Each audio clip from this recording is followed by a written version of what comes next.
point, we pretty much all watch television, whether it be sort of in passing, just whatever's on the TV when you're sat by it, or, you know, binging a specific Netflix show because you enjoy it. We all watch television, and, you know, we all watch plot-driven dramas.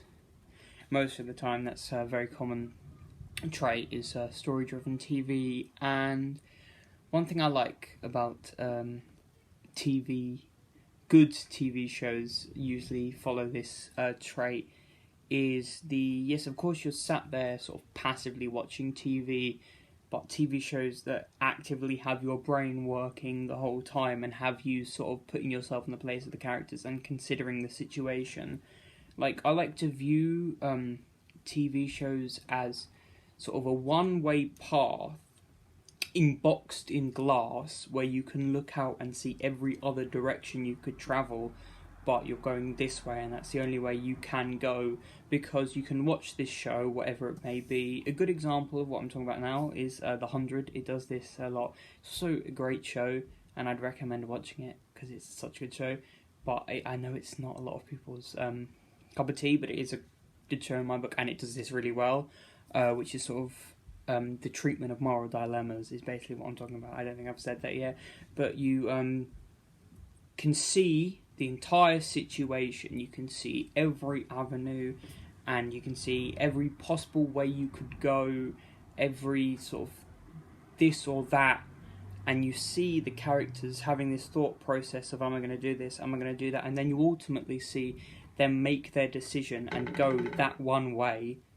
but you have no control over that, but you have the consideration of these other paths that you can see and you can sort of consider and evaluate, but you can only witness the one path they go on, so that gets your brain worrying about what could the other path have been, you know, and you can make these decisions, and you can sort of put yourself, as I said, in their character's place and sort of make a decision for you and decide upon what you think you would have done. And not only does that make it more of an enjoyable situation, it also allows you to sort of gain a more deep sort of character opinion. Like, you can see from the decisions throughout a series that a certain character makes, if they often disagree with the decision you would make in certain situations, you think, oh, maybe I'm just disliking this character, I'm liking this character because their perception, but actually at the core they'd be a person I dislike if I were in the situation, or vice versa. I'm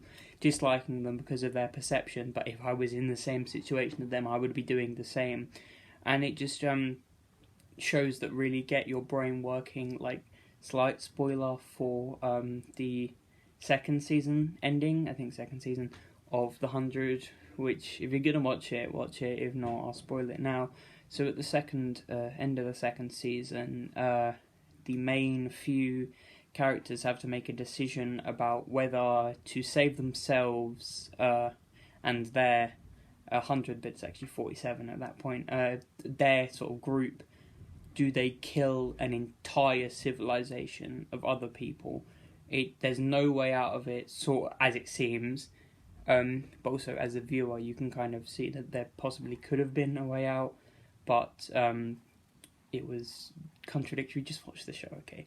But they have to make this decision, and you can see that main character Clark is adamant to make the decision. She seems, we've got to do this, we've got to do this, we've got to do this. And then Jasper and Monty, sort of secondary but main characters, are like sort of inclined to do it, but really, really don't want to. And Jasper really, really doesn't want to, but sort of thinks they have to, but he doesn't.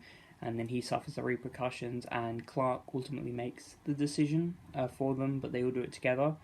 So it's kind of, you got the whole view of the situation and the one way it went, and you can judge the situation on sort of the omnipotent viewership that you have over it, and, you know, you can grasp character opinion. You can see how one character is more compassionate and considerate and sort of evaluative as you are, and was not, you know, die hard, do this because we rely on it. Was like taking into consideration actual moral dilemma, because that show's full of moral dilemmas, and it's a good show. But yes, shows that really do put you in the place of the character when the characters are put in a crisis situation and the decision they have to make, where you're given every option, as I'm saying, and you can only witness the one that they actually go. You only witness the consequences of the one and the aftermath of the one that they choose to go in the show. But you can imagine and you can kind of guess, educated guess, the other ones, which is why I say the glass box, one-way hallway with every other option going off visible, but not, achievable. But they also allow you to enable a more solid opinion on characters of the situation, and it just makes the whole experience more enjoyable because you feel like you are throwing yourself into the show and the circumstance, and it's kind of like a living vicariously through, and also you get to kind of really, really deeply think about what you would do in certain situations that actual life would never throw you into. Sometimes that's a good thing, that life would never throw you into the situation where you have to murder a good few hundred people, the whole commune. But it's weird to think about it, and watching TV in this way is the only way you'll get that, without being a genocidal murderer.